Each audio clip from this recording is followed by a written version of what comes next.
Hello students, আজকে আমরা 405 পেজে চলছিলাম। 7 প্রশ্ন শুরু করছি। 7 প্রশ্ন দেখতে একটু উদ্ভট দিয়েছে, কিন্তু অঙ্কটার মধ্যে কিছু জটিলতা বিশেষ কিছু নেই। তোমরা লক্ষ্য করো, সাদামাটা অঙ্কের মধ্যে ভাষাটার জন্য একটু কনফিউশন ক্রিয়েট করছে। প্রথমত, কোনো গ্রহের তার উপগ্রহের উপর আকর্ষণ বল গ্রহের ভর এর সঙ্গে সরল ভেদে এবং তাদের দূরত্ব ডি এর বর্গের সাথে ব্যস্ত ভেদে আছে। ঠিক যেমন আমরা করি জন আর দিনের সঙ্গে ব্যস্ত ভেদ এবং কোনো একটা কিছুর সঙ্গে সরল ভেদ বলে দিল, তাহলে তুমি কেমন লিখো? যে আমি প্রথমে আমরা কি করি, এককগুলোকে ধরে নিই এক্স ওয়াই জেড যা যা আছে, তারপর একটার সঙ্গে একটা সম্পর্ক নির্ণয় করি। কারোর সঙ্গে কারো সরল ভেদ, কারোর সঙ্গে কারো ব্যস্ত ভেদ। যেমন বলে যদি একজনের সঙ্গে একজনের সরল ভেদ বলে, তাহলে আমরা এক্স ভার্সেস ওয়াই লিখি। আবার যদি কারোর সঙ্গে কারো ব্যস্ত ভেদ বলে, তখন 1/z লিখি। এইভাবে আর কি। তাহলে এখানেও সেই রকমই আর কি কথাগুলো বলছে। তোমার প্রথম কাজ হলো তুমি একটু দেখে নাও যে এর এককগুলো কি কি বলেছে এবং সে অনুযায়ী কি কি মান আমরা ধরতে পারি। তাহলে প্রথমত, কোনো গ্রহের তার উপগ্রহের উপর আকর্ষণ বল গ্রহের ভরের সঙ্গে সরল ভেদে। আকর্ষণ বল, আমি একটু নামগুলো লিখি। প্রথমত ধরি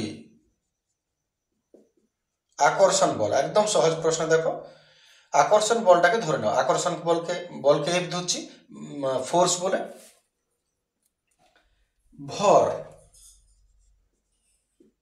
ভর বলেছে এম, মাস তার থেকে হয় ভর। তাদের দূরত্ব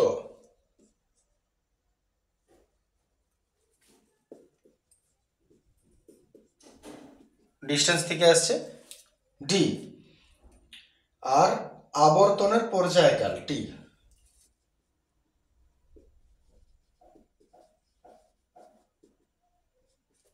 এগুলো তোমাকে দিয়েছে, ঠিক আছে, আমি ধরে নিলাম 4টা জিনিস। এবারে দেখো কত সহজ প্রশ্নটা বলছে কোনো গ্রহের তার উপগ্রহের আকর্ষণ বল গ্রহের ভরের সঙ্গে সরল ভেদে। ভালো করে বুঝবে, আকর্ষণ বল তার মানে এফ, ভরের সঙ্গে সরল ভেদে, ঠিক আছে, এম এর সঙ্গে সরল ভেদে এবং তাদের দূরত্ব এর বর্গের সাথে ব্যস্ত ভেদে আছে। এবং দূরত্বের বর্গের সাথে ব্যস্ত ভেদ বললে বাই দূরত্বের বর্গ মানে ডি এর স্কোয়ার। ঠিক আছে, তাহলে ভাষাটা আরেকবার ঠিক করে নাও। যেমন অন্য প্রশ্ন কি বলে, এক্স ওয়াই এর সঙ্গে সরল ভেদে জেড এর সঙ্গে ব্যস্ত ভেদে। মনে করো এক্স ওয়াই এর সঙ্গে সরল ভেদে জেড এর সঙ্গে ব্যস্ত ভেদে, তখন কি করি, এরকম লিখি। তেমনি এখানে বলেছে আকর্ষণ বলটা ভরের সঙ্গে সরল ভেদে এবং দূরত্বের বর্গের সঙ্গে ব্যস্ত ভেদে আছে। আশা করি ক্লিয়ার আছে। 1-2 মিনিট সময় নিচ্ছে বোঝাতে, যদি কারো সহজে সে 2x মিনিট করে নেবে। এইবারে একটা কথা বলেছে বর্গের সঙ্গে সরল ভেদে আছে। এবারে আরেকটা শর্ত বলছে, আবার উপগ্রহের আবর্তনের পর্যায়কাল। এবারে দ্বিতীয় স্টেপ, একটা আবর্তনের পর্যায়কাল মানে টি। পর্যায়কাল, উপগ্রহের আবর্তনের পর্যায়কালের বর্গ মানে স্কোয়ার। পর্যায়কালের বর্গ দূরত্বের সঙ্গে সরল ভেদে এবং আকর্ষণ বলের সঙ্গে ব্যস্ত ভেদে আছে। তাহলে আরেকবার চেক করে নি, উপগ্রহের আবর্তন পর্যায়কালের বর্গ, তাহলে এর স্কোয়ার, দূরত্বের সঙ্গে সরল ভেদে, আকর্ষণ বলের সঙ্গে ব্যস্ত ভেদে আছে। বাস, বাকি বলেছে M1 D1 T1 F2 T2 এইগুলোর অনুপ্রস্থ হলে প্রমাণ করো। ওগুলো তোমাকে দেখার এখন দরকার নেই কোনো, ওটা জাস্ট মান বসাবার ব্যাপার। এটাকে একটু সলভ হয়ে যায়। প্রথমত প্রশ্নের মধ্যে তুমি যদি লক্ষ্য করো, তো তুমি প্রশ্নের মধ্যে দেখবে যে MTD এই 3টা মানেরই যত কিছু আছে, যেটা তোমাকে প্রমাণ করতে বলেছে। প্রমাণ কি করতে বলেছে যে M1 T1 square D2 cube is equal two M2 T square D1 cube. এটা প্রমাণ করতে বলেছে। লক্ষ্য করো এর মধ্যে এফ এর কোথাও স্থান নেই আকর্ষণ বলের। তাহলে আকর্ষণ বলটাকে উড়িয়ে দাও। কি করে উড়াবে? উড়ানোর একটা উপায় আছে। এফ এর মানটা যদি এখানে বসিয়ে দাও, এই এফ এর মানটা যদি এখানে বসিয়ে দাও উড়ে যাবে, আমরা তাই করছি। প্রথমত এফ সমান k1 ডি স্কোয়ার, ঠিক আছে, আর এখানেও তুলে দাও, একটা T square is equal to k2 নিয়ে নিলাম, আমরা ধ্রুবক তো ধরতে হয় জানোই তুমি, তাহলে এখানে k1 k2 হলো অশূন্য ভেদ ধ্রুবক, এখানে k1 k2 হলো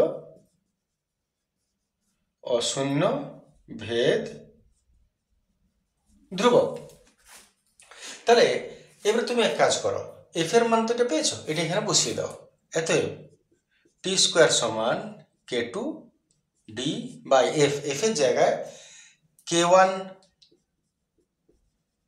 m বাই ডি স্কোয়ার বসিয়ে দিলাম, k1 m by D square বসিয়ে দিলাম, ঠিক আছে।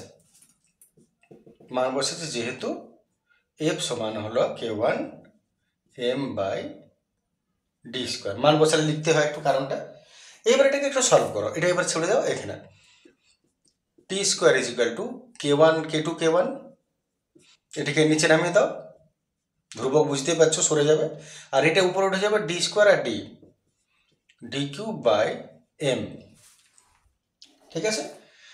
আচ্ছা এইবারে তুমি এক কাজ করো, এইটাকে তুমি ট্রান্সফার করে দাও, শুধু k1 k2 রেখে দাও, তাহলে টি স্কোয়ার এগুলো কিনে দাও, এম উপরে চলে আসবে আর ডি কিউব ওদিকে চলে যাবে সমান k2 k1। লক্ষ্য করো আমি শুধু ট্রান্সফার করেছি, এমটা উপরে চলে গেল, তাহলে ডি কিউবটা নিচে নেমে যাবে, এটা তার মানে এটা কি বটে কে, ধরে নিই k3, আমরা জানি ধ্রুবক যখন বড় হয়ে যায় তখন তাকে ছোট করার জন্য ছোট করে নেওয়া হয়, তাহলে k3 হয়ে গেল, তার মানে এটার সময় তুমি এটা পেলে। এবারে আমরা মান যেগুলো বলেছে সেইটা আসছি। প্রথম ক্ষেত্রে মান তোমাকে বলেছে যে আকর্ষণ বলে ব্যস্ত হবে, যদি m1 d1 t1 এবং m2 d2 t2 যথাক্রমে m dt এর দুই প্রস্থ অনুরূপ মান হয়, তার মানে একবার m1 d1 t1 এর মান, একবার m2 d2 t2 এর মান হবে। তার মানে প্রথম ক্ষেত্রে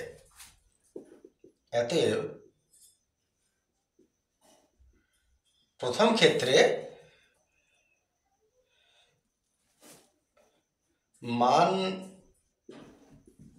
যদি m1 d1 t1 হয়, তবে প্রথম ক্ষেত্রে যদি মান m1 d1 t1 হয়, বলেছে প্রথম ক্ষেত্রে এটা আর পরের ক্ষেত্রে টুটা, তাহলে তবে k3 সমান এটা টি স্কোয়ার এম বাই ডিq আছে না, তাহলে k3 সমান এটা আছে, তাহলে k3 সমান মান বসাও t2, t2 মানে হলো তোমার ছোট টি স্কোয়ার, m হলো ছোট m 1, এটা 1, আর ডিq মানে হলো d1 কিউ।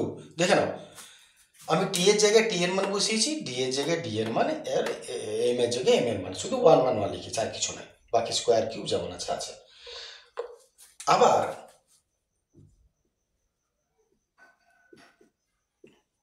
যদি মান m2 d2 t2 হয়, তবে দ্বিতীয়বার বলেছি দেখো m2 d2 t2, তাহলে k3 সমান কত হবে, k3 সমান হবে এটা কত t1 আছে, তাহলে t2 স্কোয়ার ইন্টু m আছে m2 বাই d2 d3 মানে d2 3, এই মানটা 1 2 1 1 1 বসালে আর এখানে 2 2 2 বসালে, ব্যাস আর কিছু করে নেই। এইবারে যেহেতু দুটো ধ্রুবক সেম, তাই এটা সমান এটা লিখতেই পারো, তাহলে এত এটা T square t1 square m1 by d1 cube is equal to এটা t2 স্কোয়ার m2 বাই, এবার একটা ক্রস মাল্টিপ্লিকেশন করে নিই, t1 cube m1 into d2 cube, এবার এটার সঙ্গে t2 স্কোয়ার m2 আর এটা হলো d1 কিউব, আচ্ছা দেখা যাক প্রশ্নটা কি বলেছিল। m1 t1 square t1 cube হয়ে গেল কেন, এখানে একটু চেক করে নিই 1 মিনিট। এইটা ভুল কিছু লিখেছি, এইটা করেছি না, t1 স্কোয়ার হবে, সরি t1 স্কোয়ার। আচ্ছা আরেকবার চেক করি, t1 square into m1 into t2 cube সমান m2 t2 square d1 cube. নিশ্চয় মিলে গেছে, প্রমাণিত। তাহলে বুঝতে পারলে অঙ্কটার মধ্যে কোথাও কি ছিল না। আমি একবার বলিনি, প্রথমে বলেছিল এটা এটার সঙ্গে সরল আর ব্যস্ত অনুপাতে, তারপরে বললো এর বর্গের সঙ্গে সরল ব্যস্ত। আমি এর মানটা নিয়ে গিয়ে এখানে বসিয়ে দিয়েছি, সলভ করে ইকুয়েশনটা বার করে রেডি করে দিয়েছি। এইবারে প্রথম ক্ষেত্রে কি বলে m1 d1 t1 এর মান বসিয়েছি, দ্বিতীয় ক্ষেত্রে m2 t2 t2 বসিয়েছি, শর্ত অনুসারে দুটোকে সমান করে দিয়েছি, ব্যাস এইটুকু। ঠিক আছে, চলে আসছি আমরা পরের প্রশ্ন।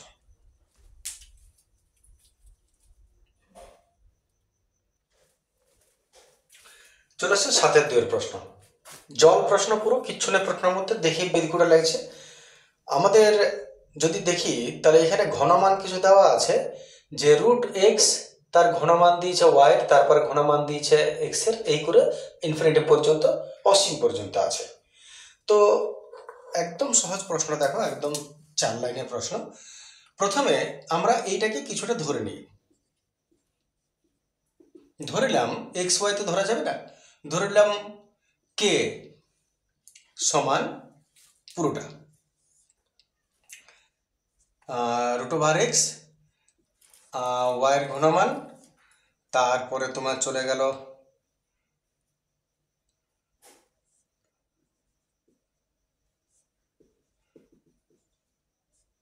ইনফিনিটি পর্যন্ত, একই জিনিস আমি বারবার লিখতে থাকলাম।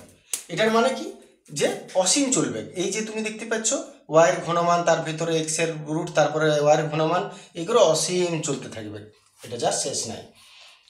তাহলে প্রথমে কে সমান এটাকে ধরে নিলাম। এবার তুমি এক কাজ করো, উভয় দিকে বর্গ করে দাও, স্কোয়ারিং বোথ সাইড, এদিকেও স্কোয়ার করে দাও,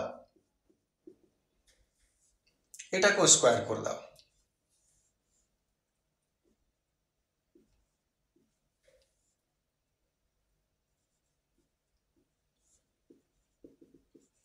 ঠিক আছে, তাতে কি হলো, এ তো স্কোয়ার হয়ে গেল, কিন্তু এখানে রুট স্কোয়ারকে খেয়ে দিল। এই রুট স্কোয়ারকে যদি খেয়ে দেয় তাহলে তোমার হাতে পড়ে রইল x cube y, x cube sorry x ওয়াইয়ের ঘন থেকে ইনফিনিটি। ঠিক আছে, এরপর আমরা, আচ্ছা এটা এখানে বটে ঘনমান বটে, এটা কোনো কিউব নয়, এটা কেন কিউব নেই, কিন্তু এটা ঘনমান বটে, ভুল করে দিও না পরীক্ষার সময়, এটার ঘনমানের। আচ্ছা এরপর তুমি এক কাজ করো, উভয় দিকে আরেকবার ঘন করে দাও, উভয় দিকে ঘন, তার মানে এটারও কিউব করে দাও, আর দেখবে যদি কিছু ভুল হয়ে যায় ভিতরে তোমরা ঠিক করে নেবে, এটারও কিউব করে দাও। তাহলে একবার ঘন, একবার বর্গ, আর একবার ঘন। কেন করলাম বুঝতে পারবে। আচ্ছা এটা আমরা কে টু দি পাওয়ার 6 হয়ে গেল, আর এখানে এক্সও কিউব পেয়ে যাবে, এক্স কিউব, লক্ষ্য করবে একটু, এক্সও কিউব পেল। আর এই যে ঘনমান আছে, দেখো আমাদের নিয়ম কি, মনে করো রুটে আছে, তার বাইরে যদি স্কোয়ার থাকে কি হয়, রুটটা কেটে যায়। কেন রুটটা কেটে যায়, আসলে এটার মানে পাওয়ার 1/2, তার বাইরে স্কোয়ার, এমনি করে এই হলো। তেমনি যদি ঘনমান মনে করে থাকে, সরি ঘনমান 3 মনে করা আছে এটা, তাহলে এটার মানে কি 1/3, এর মানে 1/3, ঘনমান 4 আছে মনে করো, তার মানে এর মান কি 1/4। এবার তার বাইরে তুমি যদি মনে করো হোল কিউব দিয়ে দাও এটা, তাহলে কি হবে, এখানে হয়ে যাবে, এটা গেল, তার মানে কত হচ্ছে এ।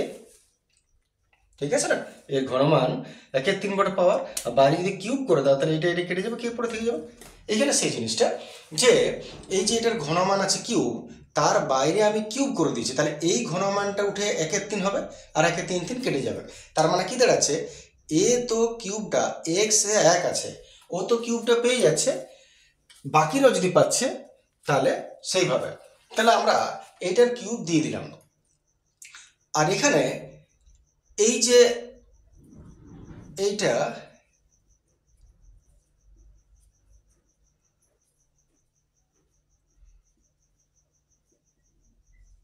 চলতে থাকলো, এইটা এই যে ঘনর কিউব এটা খেয়ে ফেললো, উঠে গেল। ঠিক আছে না? আশা করি বুঝতে পারছো। তাহলে এটার কিউব একটা পেয়ে গেল, আর এই ঘনমানটা খেয়ে দিল কিউবে, এইটা পড়ে রইল। আচ্ছা, এইবারে এই জায়গাটা লক্ষ্য করো, এক্স কিউব থেকে বাকিটা ইনফিনিটিভ মানে কি, এটা তো অসংখ্য আছে। এই জায়গাটা লক্ষ্য করো, এই জায়গাটা আর এই জায়গাটা লক্ষ্য করো, সেম মানে এইটা। তাহলে আমি এক কাজ করছি, এটাকে কে টু দি পাওয়ার 6 রাখলাম, এটা এক্স কিউব ইন্টু ওয়াই, আর এইখানে এই পুরো মানটা তুমি লক্ষ্য করো, এই মানটার সমান। আর দেখো এখান থেকে এটা এটা এটা এটা, এখান থেকে এটা এটা, একই একই চলবে, এমন নয় যে এখানে শেষ হয়ে যাচ্ছে, এখানে তুমি একই চলবে। তাহলে এর জায়গায় আমি এইখানে মানটা কত বসালাম, এটা কি ধরেছ, কে ধরেছ, ঠিক আছে, এটা রইলো এটা রইলো এটা রইলো, আর এই মানটা পৌঁছে গেছো এইখানে, তাহলে এর বদলে তো কে আছে, এর জায়গায় আমি কে লিখে দিলাম। তাতে কে 6টা আর 5টা, একটা কেটে যাবে, তাহলে এটা যদি তুমি ট্রান্সফার করে নিচে নেমে দাও, 6টা থেকে একটা গেল, তার মানে কে কটা রইলো, 5টা। এবার যদি 5কে তুমি ওইদিকে ট্রান্সফার করে দাও, তাহলে কি হবে, √5।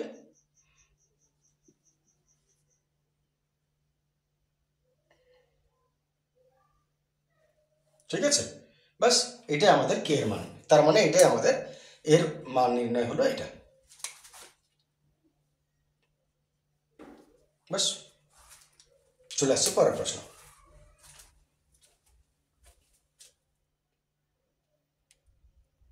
আচ্ছা, আশা করি অসুবিধা হবে না এটা বুঝতে। মনে করো যদি আমরা এ স্কোয়ার সমান 5 আছে, আমি যদি স্কোয়ার ট্রান্সফার করি তাহলে কি হয়, এটা পাওয়ারটা 1/2। তেমনি যদি এ কিউব আছে, মনে করো 5 আছে, আমি এর ট্রান্সফার করে দিলাম 3টাকে, তাহলে এখানে কি হবে, 1/3। এবার এটার মানে কি, এটার মানে হলো এইটাই, এইভাবে। তেমনি মনে করো e⁴, আমার 5 আছে, আমি 4টাকে ট্রান্সফার করতে চাইছি, তাহলে পাওয়ারটা কত হবে, 1/4। তার মানে আমি কেমন লিখবো, সেটা এরকম লিখবো। সেরকম ভাবে যদি আমি এটাকে ট্রান্সফার করি, তাহলে এটা কোথায় হবে, কি এখানে হবে, ব্যাস এটাই উত্তর। হ্যাঁ,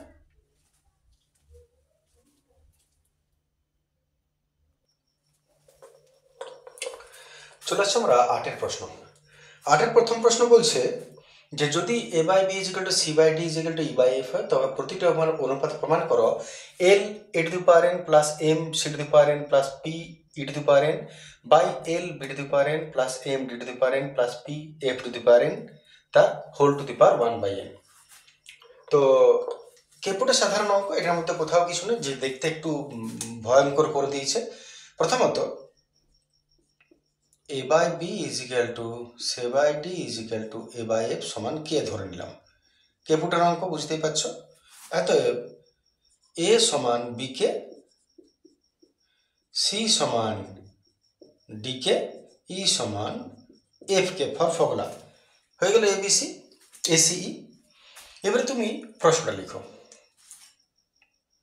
অতএব প্রশ্নটা লিখছি, প্রশ্ন বলেছে l e⁴n plus m c⁴n plus p e⁴n by এল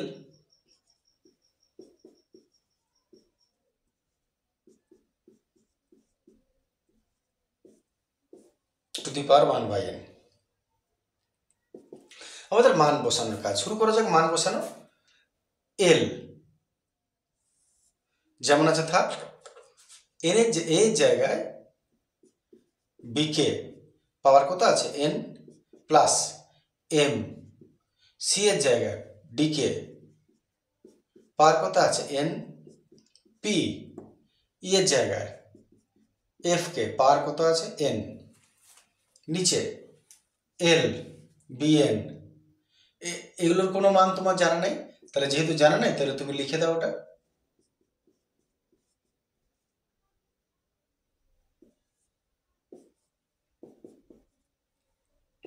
আচ্ছা একটু ব্রেকেট তুলে যাক, এটা L B N K N B to the power N K to the power N plus M D K D N K N P F N K N, পাওয়ারগুলো দিয়ে দিলাম সবাইকে, নিচে যা আছে থাক এখন।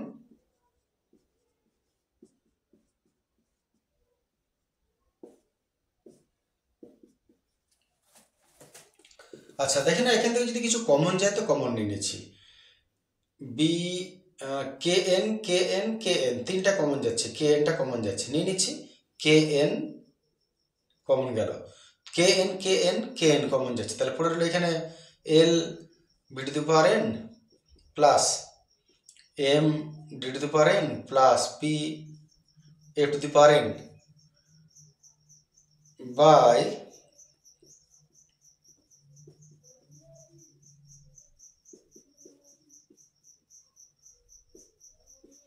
আচ্ছা এটা আমি বাইরে 1/n যেমন আছে থাক। তাতে আমার কি সুবিধা হলো, এই দুটো দেখো মিলে গেছে, এই দুটো কেটে গেল। যদি ওটা কেটে গেল তাহলে তোমার হাতে আর কি পড়ে রইল, কে টু দি পাওয়ার এন আছে আর বাইরে আছে 1/n। এবারে আমরা জানি ইহা ইহা কেটে যায় পাওয়ারে পাওয়ারে, এত কে পড়ে রইল। এবং যদি যেটা ধরে আমরা শুরু করেছি এর মান সমস্তটা যদি কে হয়ে যায়, তার মানে প্রমাণ হয়ে গেল যে প্রতিটি অনুপাতের মান এটা হবে, ব্যাস প্রমাণিত। ক্লিয়ার? চলে আসে পরের প্রশ্ন।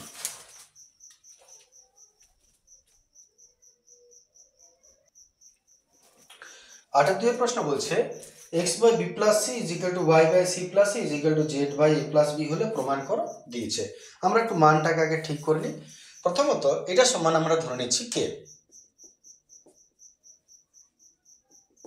অতএব এক্স বাই এটা সমান কে, অতএব এক্স সমান ক্রস হয়ে যাক কে into B plus C.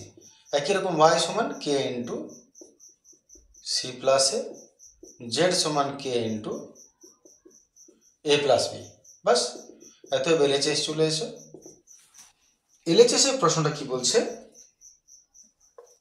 LHS বলছে B minus C into X plus C minus A into X plus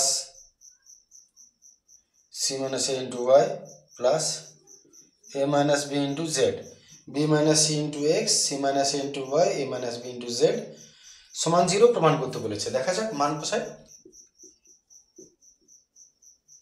x এর মান কে ইন্টু বি প্লাস সি,